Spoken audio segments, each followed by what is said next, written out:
Hello అండి, నమస్తే. నేను మీ తనూజాని. తను కుక్స్కి స్వాగతం అండి. ఈరోజు మన కిచెన్లో ములక్కాయ మసాలా కర్రీ వండుకుందాం అండి. చాలా బాగుంటుంది.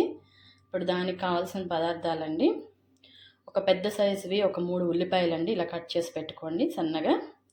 తర్వాత 3 పచ్చిమిర్చి అండి, ఒక కరివేపాకు, ములక్కాయలండి, ఒక 3 ములక్కాయలు ఇలా కట్ చేసి పెట్టుకున్నానండి, ఇలాగ ముక్కలు. తర్వాత ఈ ములక్కాయల మీద మొత్తం పొట్టు తీసేయకండి అండి, లైట్గా ఉండనివ్వండి, అదే టేస్ట్గా ఉంటుంది. తర్వాత లాస్ట్లో కొత్తిమీర యాడ్ చేసుకోవడం, కొత్తిమీర అండి, పసుపు, ఉప్పు, కారం ఇవన్నీ మీ టేస్ట్కి తగ్గట్టండి. తర్వాత తిరగమాత గింజలు, ఆవాలు, జీలకర్ర, ఎండుమిర్చి.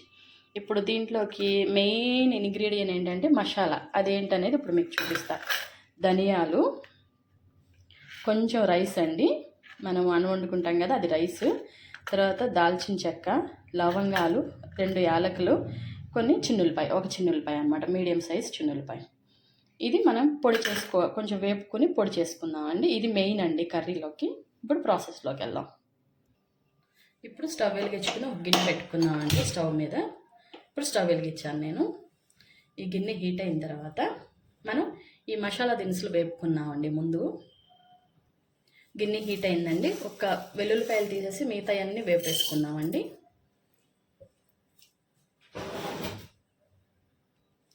ఇప్పుడు మన మసాలా దినుసులు వేగిపోయినాయి అండి. కొంచెం మీడియం ఫ్లేమ్లో పెట్టే వేపేసుకున్నాను, ఎందుకంటే మెత్తగా పొడి అవ్వడానికి అనమాట. ఇలాగా మనం తీసేసి మనం ఈ ప్లేట్లోకి వేసేసుకున్నాం. ఇంకా మనం చిన్నులపాయలు ఇవన్నీ కలిపి మిక్సీ పట్టుకుందాం పొడిలాగా. ఇప్పుడు కూర ప్రాసెస్ చూద్దాం. ఇప్పుడు మనం దీంట్లోకి ఒక 2 గరిటెలు ఆయిల్ వేసుకుందామండి.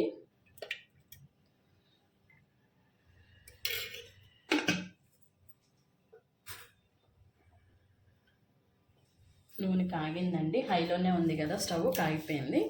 ఇప్పుడు మనం ఒక ఎండుమిర్చి, కొంచెం ఆవాలు,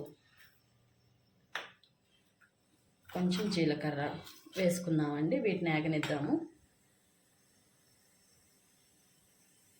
ఇప్పుడు మనం కరివేపాకు వేసుకుందాం. ఇప్పుడు ఉల్లిపాయలు వేసుకుందాం.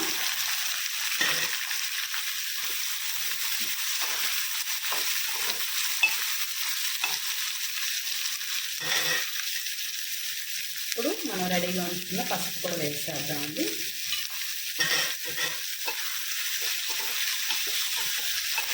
ఒక 2 మినిట్స్ ఇలా ఉల్లిపాయ నూనెలో వేగనిద్దామండి.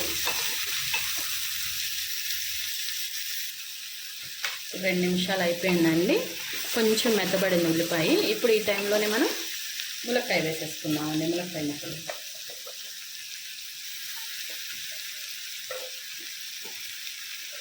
ఈ కర్రీ చాలా బాగుంటుందండి, ఒకసారి టేస్ట్ చూడండి.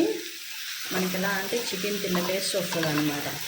ఇప్పుడంతా బర్డ్ ఫ్లూ అని చెప్పేసి చికెన్లో తినొద్దనేస్తున్నారు కదా, దాని మీద దిగులు పెట్టుకోకుండా ఈ కర్రీ తినేద్దాం. సేమ్ అదే టేస్ట్ ఉంటుందండి, కాకపోతే నేను చికెన్ పీసుల వల్ల మనం ములక్కాయ పీసులు తింటున్నాను అంతే, కానీ చాలా టేస్ట్ ఉంటుందండి. ఇప్పుడు మనం మూత పెట్టేసేద్దామండి. మూత పెట్టేసి ఒక మీడియం సిమ్లోనే, సిమ్ కంటే కొంచెం ఎక్కువ, మీడియంకి సిమ్కి మధ్యలో పెట్టేసి స్టవ్ ఒక 5 నిమిషాలు మగ్గనిద్దాం. ఇప్పుడు మన కర్రీ ఎంతవరకు వచ్చిందో చూద్దామండి.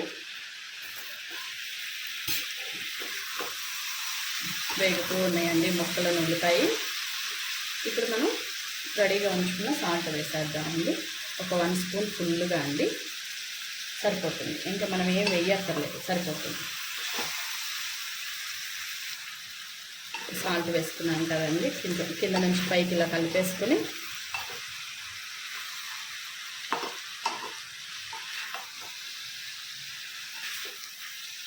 ఇప్పుడు మూత పెట్టేసుకున్నామండి.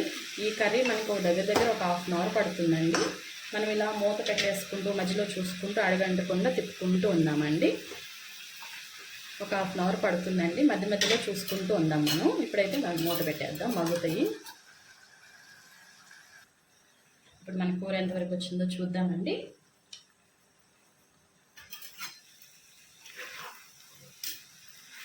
ఇంకా నీరు ఉందండి, ముక్కల్లో నుంచి ఉల్లిపాయలో నుంచి నీరు వస్తుంది కదా, ఆ నీరులోనే వేగుతూ ఉందండి. మనం ఉప్పు కూడా వేసాం కదా, వాటర్ వస్తాయి కదా, వేగుతూ ఉంది. ఇప్పుడు మళ్ళీ కొంతసేపు మూత పెట్టేసేద్దామండి.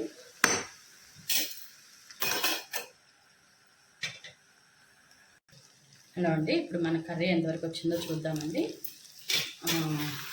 నెక్స్ట్ దీంట్లో వాటర్ అంతా అయిపోయిందండి. ఇది అడుగు అంటుతుంది కదా కొంచెం, చూసారు కదా. ఇప్పుడు ఈ టైంలోనే మనం ఒక స్పూన్ కారం వేసేసుకుందామండి.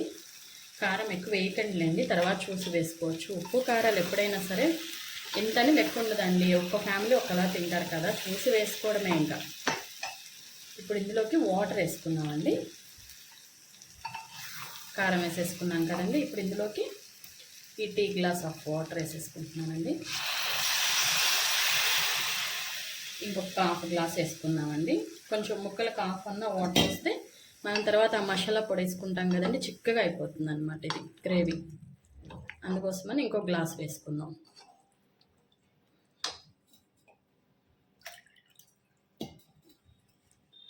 ఇంకో గ్లాస్ వేసేసానండి. ఇప్పుడు ఈ టైంలోనే మనం ఉప్పు కారాలు చూసేసుకుని మూత పెట్టేసుకుంటే కొంచెం ముక్క ఆల్రెడీ ఉడికిపోయిందండి. ములక్కాయ ముక్క, మనకి ములక్కాయ ముక్క ఉడికితే చాలు. ఇప్పుడు ఉప్పు కారాలు చూసేసుకుని మనం మళ్ళీ మూత పెట్టేసుకుందాం. సరిపోయిందండి పర్ఫెక్ట్గా, ఇంకా అసలు ఏమీ వేయొద్దు. ఇప్పుడు ఇంకా మూత పెట్టేసుకుందాము. మళ్ళీ ఒక్క 10 నిమిషాల లోపే అయిపోతుందండి ఇది. ఇంకా మూత పెట్టేద్దాం. మీడియం ఫ్లేమ్లో పెట్టేసుకుంటే సరిపోతుంది. ఇప్పుడు ఇంకా ఇలా అండి. ఇప్పుడు మన కర్రీ ఎంతవరకు వచ్చిందో చూద్దామండి. అయిపోయిందండి కర్రీ అయితే, దాదాపు అయిపోవచ్చిందండి. ఇంకా ఈ కూర వండుతుంటే సువాసనలు మాత్రం భలే వస్తాయండి ఇల్లంతా. అందరూ అడుగుతారు ఏంటి ఈరోజు స్పెషల్ అని.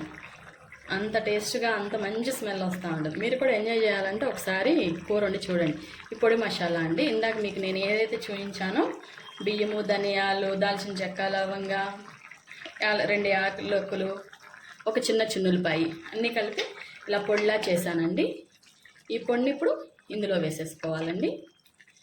వేసేసుకుని ఇంకా స్టవ్ సిమ్లో పెట్టేసి ఒక 5 నిమిషాలు పెట్టించామండి. ముక్కలకు పట్టేస్తుందండి ఈ మసాలా. ఇప్పుడు మొత్తం సిమ్లో పెట్టేస్తున్నాను స్టవ్. చాలా చాలా బాగుంటుందండి. ట్రై చేయండి. ట్రై చేసి నాకు ఒకసారి కామెంట్ చేయండి, ఒక లైక్ కూడా చేయండి. ఎందుకంటే అంత బాగుంటుంది, నేను చాలా కాన్ఫిడెంట్గా చెప్తున్నాను. సేమ్ నాన్ వెజ్ కర్రీస్ అంత టేస్ట్ వస్తుంది ఇది. ఒక 5 నిమిషాలు మనం మూత పెట్టేసుకుందామండి. ఇదిగోండి ఇప్పుడు మన కర్రీ చూద్దామండి. నూనె కూడా పైకి తేలింది, చూసారు కదా. ఇలా తేలితే మన కర్రీస్ రెడీ అయిపోయినట్టేనండి. మొత్తం ఉడికితేనే. ఉల్లిపాయ కూడా చూసారా ఎంత మెత్తగా అయిపోయిందో, గుజ్జులాగా. ఇప్పుడు మనం కట్ చేసి పెట్టుకుని కొత్తిమీర వేసేద్దామండి లాస్ట్కి. ఇంక ఇందులో మనం అల్లం వెల్లుల్లి పేస్ట్ కూడా ఏం వేయనండి, కానీ ఆ టేస్ట్ మాత్రం చాలా బాగుంటుంది. ఇంకా అయిపోయిందండి. మనం ఇంకా స్టవ్ ఆపేసుకుందామండి. ఈ కర్రీ చేసుకుని టేస్ట్ చూడండి మీరు కూడా. థ్యాంక్ యూ ఫర్ వాచింగ్ అండి. నచ్చితే ఒక లైక్ చేయండి అండి, సబ్స్క్రైబ్ చేసుకోండి అండి. Thank you for watching.